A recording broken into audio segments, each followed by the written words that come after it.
Bonjour à tous et bienvenue sur Radio Campus Lorraine. Il est 18h30 passé de quelques minutes, vous connaissez la ponctualité des étudiants. Eh bien, nous sommes ensemble pour une demi-heure pour un nouveau concept d'émission. Il s'agit de l'ouvre-boîte. Alors, c'est pas une émission culinaire, même si nos invités, on va les cuisiner pendant une demi-heure. Il s'agit d'une émission sur laquelle on va vous parler d'entrepreneuriat, on va vous parler paperasse, on va vous parler comment monter justement votre boîte. Pour cette première émission, nous avons un chargé de projet du PIL.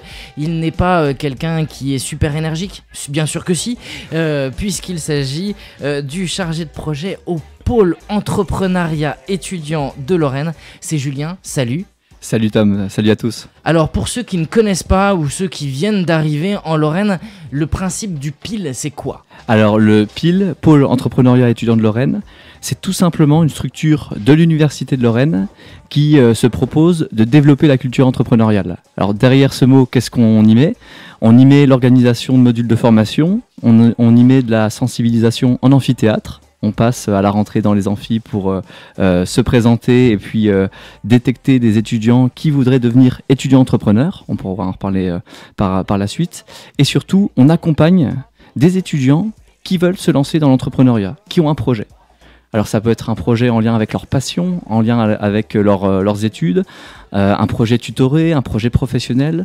On est très large, le spectre est large puisque les initiatives sont larges et c'est de là qu'émerge la force des projets et surtout leur pérennité. Entreprendre n'est pas une question juste d'entreprise du coup. Exactement. Pas au sens littéral du PIL. Exactement. Alors, bien sûr, il y a des étudiants qui viennent nous voir dans l'objectif de monter leur entreprise, mais d'abord, avant tout, ils ont une idée, ils ont un projet, et en fonction de ça, ils l'articulent, ils l'orientent, et puis soit l'idée se concrétise via une entreprise, on accompagne aussi des projets associatifs, et puis des projets personnels. Je te raconterai quelques anecdotes tout à l'heure, mais on a des choses plutôt croustillantes au PIL. Quels sont les étudiants qui peuvent prétendre justement à un accompagnement du PIL ? Tous. Sans distinction. Tous. Quelle que soit la filière, quel que soit le niveau, licence, master, doctorat, il suffit de porter un projet. J'ai 18 ans, je viens d'arriver, je viens de faire ma première semaine de fac, j'ai un projet, je peux être accompagné par le PIL. Exactement. Alors l'étudiant sera reçu par les équipes du PIL pour faire des entretiens, il y aura un comité de sélection, et puis on jauge la motivation, on jauge quand même l'adéquation entre le cœur de l'offre et puis les compétences de l'étudiant. Oula, le cœur de l'offre. J'ai dit un gros mot. Ah oui, apparemment, ouais. Alors, qu'est-ce que c'est que le cœur de l'offre ? C'est de savoir si mon idée, elle peut s'inscrire dans un marché. Ouais, c'est quel est le génome de ton offre. Tu veux ouvrir un restaurant, mais tu sais pas cuisiner. Pas de souci. Mais par contre, ton projet, c'est comment je trouve un cuisinier. Ouais. Et ça va être l'étape numéro 1 avant d'aller vers l'étape numéro 2 qui sera l'ouverture du restaurant. Je suis pas obligé d'avoir un projet avec un business plan tout ficelé, quoi. Exactement. Et au PIL, l'ensemble... Alors, je vais te redire un autre gros mot, mais c'est un beau mot et il est important, l'écosystème. Pendant les mois que tu vas passer au PIL, tu vas être amené à développer ton réseau.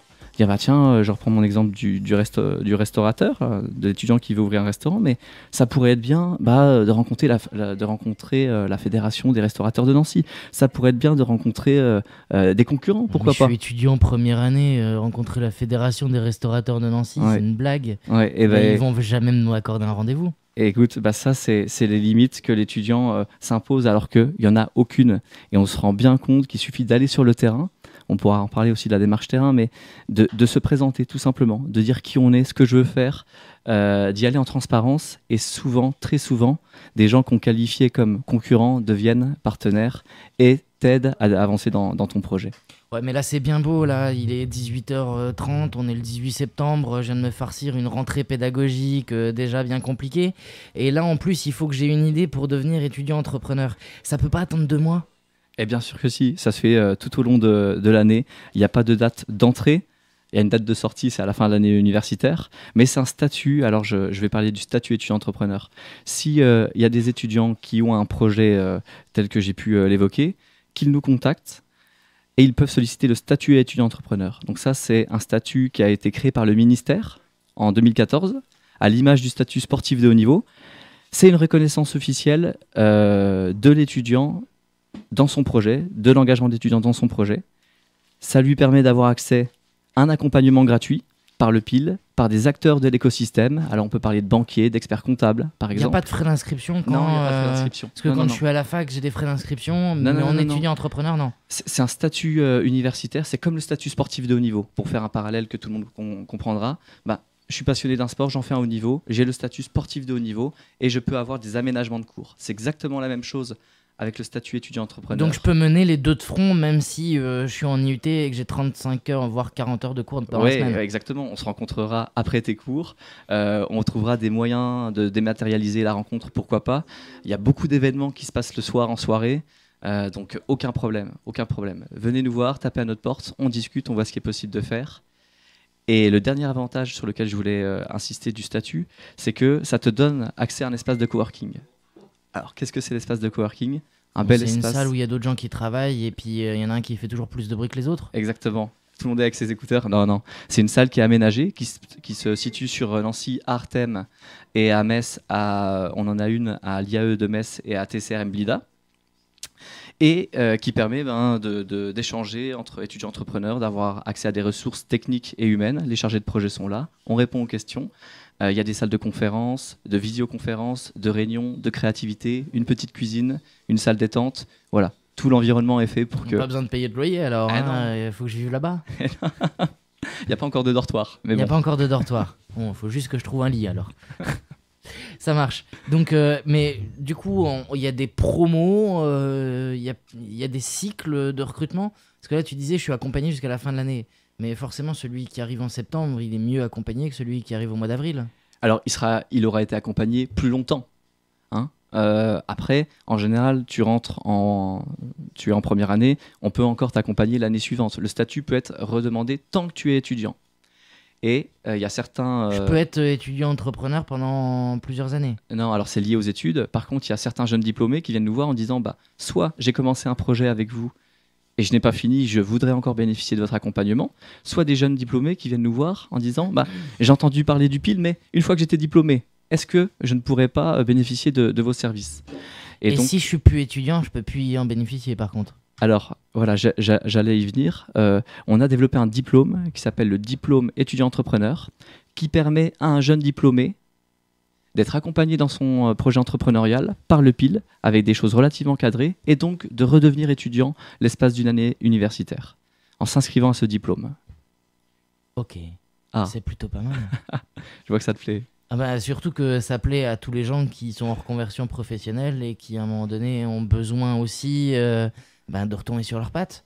Il y en a besoin en ce moment. Effectivement, et la force de ces différents dispositifs, c'est le lien intergénérationnel qu'il peut y avoir entre les gens.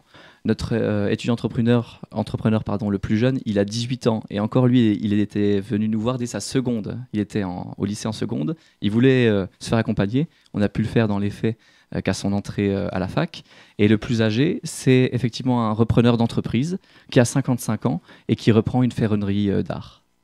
Voilà. Donc il y a vraiment de tout.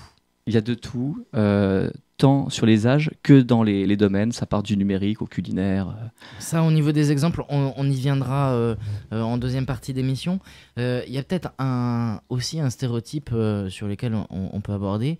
C'est quand on est entrepreneur, on se lance dans une activité. Si on échoue, on n'a droit à rien. Oui, on a le droit à rien. Et même si on échoue, déjà l'échec en tant que tel est stigmatisé. J'aurais beaucoup d'exemples à te donner où les étudiants décident d'arrêter. Alors on ne dit pas un échec, ils décident d'arrêter, ou finalement leur projet n'est pas mûr, ou le marché ne répond pas, ou ils perdent de l'argent et donc ils arrêtent, parfois à regret. Mais je peux te garantir, et ça je tiens aussi à être sincère devant les auditeurs, c'est une expérience, l'entrepreneuriat étudiant, qui rapporte beaucoup plus qu'elle ne coûte, et c'est une réussite.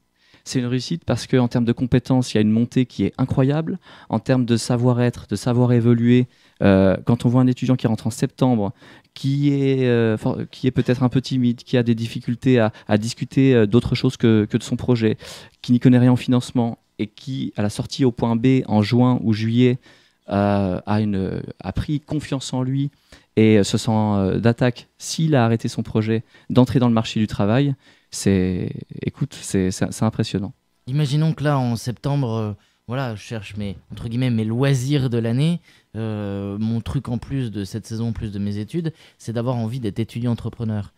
Il n'y a pas d'engagement à ce que dans 2 mois, si jamais je me suis rendu compte que ça collait pas, je suis obligé de continuer. Non, pas du tout, exactement. Tu peux décider d'arrêter ton statut si tu le souhaites, hein, donc de ne plus te présenter au rendez-vous de pilotage. Alors tu en parles avant au chargé de projet pour qu'on en soit informé, mais il n'y a rien d'obligatoire, il n'y a rien de payant, et c'est pas parce qu'on décide d'arrêter le projet que le PIL va demander à l'étudiant de rembourser les frais qui ont été investis sur lui. Donc non, c'est vraiment un statut qui est bienveillant, et j'aime bien l'image de dire, l'image que tu prenais du sport que je prendrais à côté de mes études. On peut aussi le voir comme ça. Il y a des étudiants qui disent, tiens, l'entrepreneuriat, pourquoi pas, je veux pas en faire mon métier, mais je voudrais en faire une expérience qui puisse améliorer mon employabilité ou même me faire du bien. Voilà, voir ce que c'est. Il me faut une idée de base quand même. Il me faut une idée. Alors, on a chaque année à peu près 10% d'étudiants qui viennent nous voir en disant j'ai pas d'idée, mais j'ai une forte envie d'entreprendre. Comment je peux faire ?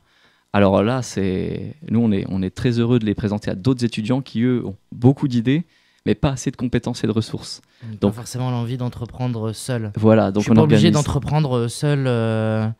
Voilà, moi j'ai des compétences pour aller sur le terrain. Exactement. Tu peux les mettre au service. Pas forcément les compétences administratives. Il y a une mise en relation qui peut se faire. Oui, et elle se fait tout naturellement via les événements qu'on organise, via les formations. Et puis on peut aussi la provoquer en faisant se rencontrer l'étudiant demandant et l'étudiant demandeur. Il est 18h45, on est sur cette émission de l'ouvre-boîte et comme dirait à tous les étudiants qui ont envie d'entreprendre, t'en vas pas. C'est ce qu'on va écouter avec Senbei. On est sur Radio Campus Lorraine. On revient d'ici quelques instants pour parler des différents, tout simplement des différents profils qui ont pu se retrouver sur Radio Campus Lorraine. On revient d'ici quelques instants avec Julien du pôle entrepreneuriat étudiant de Lorraine. Reste avec nous sur Radio Campus Lorraine, on est ensemble jusque 20h30 et plus si affinité. Si tu aimes la playlist et les musiques de Radio Campus Lorraine, enregistre donc le 99.6 FM sur ton autoradio ou le 106.1 si tu nous écoutes depuis Metz. Effectivement, on peut être aussi entrepreneur à Metz. Exactement. Il y a Nancy où on est du côté du campus Artem. Oui. À Metz, vous êtes où ? À l'IAE, sur le Technopôle. C'est le bâtiment vert pistache. Souvent, c'est plus facile quand on le dit comme ça. Donc, si je suis étudiant à Metz, je vais pas avoir besoin de me taper 23 € de trajet en TER. Exactement. Merci l'augmentation. Pour venir jusque Nancy. Je peux être accompagné sur Metz. On a un chargé de projet qui également se déplace sur Metz. Ah, c'est lui qui paye les 23 €. Donc, à Longwy, Thionville, Yutz et également à l'IUT Moselle-Est. Sarreguemines, Saint-Avold, Forbach. On a un site là-bas. Même sur les sites délocalisés et sur les petits pôles à Sarreguemines, Saint-Avold, on se rend disponible, on y va. Il y a possibilité de se faire accompagner. Bien sûr. Même si tu n'écoutes Radio Campus Lorraine que sur le www.radiocampuslorraine.com dans cette zone-là. J'ai décidé de me lancer. J'ai fait mon petit speech. J'ai finalement été sélectionné par le PIL. Quelles sont les étapes ? Il y a quelqu'un qui va me suivre ou il y a plusieurs personnes qui me suivent ? Alors, il y a un chargé de projet qui est référent et qui a pour mission d'articuler les différents interlocuteurs qui vont t'aider à développer ton projet. Je suis nul en business plan et va me trouver quelqu'un qui... Exactement, un expert comptable, par exemple. Je me pose des questions sur le financement. Tiens, combien je pourrais emprunter auprès de la banque ? Eh bien, on organise un rendez-vous avec des banques. Ouais, mais moi, je suis étudiant à l'ENSAIA, une étude de marché et un plan de communication, j'ai jamais fait. Alors ça, c'est vraiment important que le porteur de projet la fasse par lui-même. On voit souvent des sites marchands qui vous proposent d'acheter telle ou telle étude de marché pour X centaines d'euros. Ce sera faible, ce ne sera pas puissant parce que ça ne vient pas de soi et du coup on ne comprend pas les chiffres qu'on recrache. Donc la première chose qu'on conseille à l'étudiant qui a un projet, qui porte un projet, c'est de chercher par lui-même à comprendre son secteur. Et le fait de comprendre son secteur, donc ça commence par des recherches internet, mais après ça commence vite par des prises de rendez-vous à l'échelle de la Lorraine et puis à l'échelle nationale, internationale s'il faut. Mais moi, un rendez-vous, je n'ai jamais fait. Négocier quelque chose, je ne l'ai jamais fait. Le chargé de projet, il va venir avec moi pour me rassurer ou alors, je vais être livré à moi-même ? On veut que l'étudiant soit autonome. Par contre, on est là pour l'aider à le préparer, à préparer ce rendez-vous. Et pour l'instant, on est dans de la découverte, dans de la compréhension. Donc, il n'y a pas un grand enjeu et les gens sont heureux de parler de leur secteur, de leur projet. Donc, souvent... c'est la confiance en soi qu'il faut améliorer. Ouais, mais on pour la travaille confiance là-dessus. en soi, moi, il faut que je me prépare avant sur Eh ben, l'entretien. on Il y a une simulation? fait à peu près un rendez-vous par semaine avec l'étudiant, plus s'il faut, moins s'il n'a pas besoin. Et pendant ce temps-là, bien sûr, on prépare, on peut structurer le rendez-vous, on se met dos à dos. Moi, je joue la personne, si on se situe plus tard dans la démarche, la personne à qui il veut vendre un service, je fais l'acheteur. Tout est possible. L'idée, c'est de mettre le pied à l'étrier à l'étudiant et lui donner confiance en lui parce qu'il a toutes les cartes, il faut juste les exprimer. Alors, je vais parler lorrain, mais je me lance dans l'activité, mais j'ai pas un ratiche. Pour commencer une activité, il faut avoir des sous. Oui, mais avant de la commencer, il faut la préparer et la designer, la construire. Et une fois qu'elle est prête? Et une fois qu'elle est prête, là, on se pose la question du financement. Je n'ai vu aucun projet, ça fait 6 ans que le PIL existe, hein. Il n'y a aucun projet viable porté par un étudiant motivé qui s'est fait refuser un jour ou l'autre un financement, qu'il soit bancaire, que ce soit une subvention, un concours, un prêt d'honneur. Enfin, il y a beaucoup de leviers et l'argent appelle l'argent. Donc souvent, il suffit de se faire repérer dans un concours pour donner confiance à d'autres financeurs, d'autres investisseurs. Et de fil en aiguille, effet domino, on lève et je pourrais te levée de fonds. Levée de fonds. Quelques exemples de levée de fonds tout à l'heure avec des étudiants entrepreneurs qui sont arrivés qui n'avaient vraiment pas confiance en eux. Au bout d'1 an et demi, eh bien, il y a un étudiant entrepreneur qui a levé 750 000 € pour développer une interface de reconnaissance musicale. Et je peux te dire que quand tu te trouves devant une assemblée de financeurs qui te cuisinent, là le terme est vraiment approprié, pendant 1 heure, eh bien, la préparation à payer et surtout la construction du projet. Et donc tout ça, les phases de compréhension du marché, de prototypage, d'identification des acteurs de l'écosystème, c'est plaisant, c'est facile, ça se fait au fur et à mesure, et il y a des gens qui t'aident à le faire. Et après, je deviens une pépite. Tu deviens une pépite, si tu le, si tu le souhaites. Pépite, c'est le nom des pôles entrepreneuriat étudiant qu'il y a partout en France. Il y en a 29, ce qui veut dire qu'un étudiant qui n'est pas sûr de son orientation l'année N+1, N+2, peut très bien commencer au PIL et continuer son accompagnement dans une autre région. Voilà. Donc je peux faire transférer mon dossier, mais pas à celui qui me suivait en fait. Exactement. Il déménage pas avec Exactement. moi. Mais c'est bien de changer. C'est bien de changer, ça offre un nouveau regard, etc. Parmi les projets qui ont vu le jour, il y a combien de projets par an déjà? On est sur une dynamique croissante. L'année dernière, on a accompagné 194 projets. La première année l'université de Lorraine, pas sur le réseau. Hein. Ouais. La première année du PIL, on était à 6. Donc tu vois la croissance qu'il peut y avoir. Et il y en a combien qui ont réussi parmi tous ces projets? Alors, il y a une proportion. Tout dépend de ce que tu appelles par réussir. Taux de création encore sur le marché. Voilà. Alors, taux de création à la fin du parcours, on est à 25%. Donc 54. Ouais. 54 étudiants l'année dernière qui ont créé leur association, leur auto-entreprise ou un statut commercial. Pour juste l'année dernière? Effectivement, oui. Total des créations au PIL, depuis 6 ans, on est à 200. 200. Voilà, une bonne fourchette. Oui. Quels sont les trucs les plus fous que vous avez pu rencontrer? J'aime bien raconter l'exemple d'Inbo. Inbo, c'est 5 étudiants... Lunettes en bois? Ouais, lunettes en bois, bambou, vélo en bambou. Vélo en bambou. Et longboard. Ouais, voilà. C'est des Vosgiens, ça. C'est des Vosgiens de l'Enstib, l'école du bois. Ils sont venus nous voir, donc c'était, il me semble, c'était en 2014. Ils voulaient créer un vélo en bambou. Ils se sont aperçus, pour vendre quelque chose en France, il faut qu'il soit normalisé, homologué. Et leur vélo a dépassé 5 fois et demi la norme. Il me semble que c'était ça, 5 fois et demi la norme CE, de résistance au choc, aux vibrations, torsion, flexion et compagnie. Là, ils se sont dit... c'était une bonne chose. Ouais, on a un bel avantage technique. Comment le faire savoir? On parlait du financement, ils sont 5, ils sont jeunes, ils ont 21, 22 ans, pas une thune en poche, comment je fais? Ils ont été malins, ils ont réussi à séduire un coureur de l'équipe de France de Fixie. Le coureur a accepté de faire la saison avec eux, donc bien sûr le coureur courait avec un vélo en bambou. Mais plus lourd? Peut-être un petit peu plus lourd, ouais. Mais en tout cas un bon rapport qualité-prix et en termes de marketing, bien sûr on parlait plus de lui en termes de com. Oui, parce que développement durable et tout ça. Ouais, et puis courir avec un vélo en bambou, alors qu'on fait du carbone, alors qu'on fait il y a des mecs qui font un bac+8 pour souder comme il faut, coller comme il faut le carbone, donc une belle valeur ajoutée.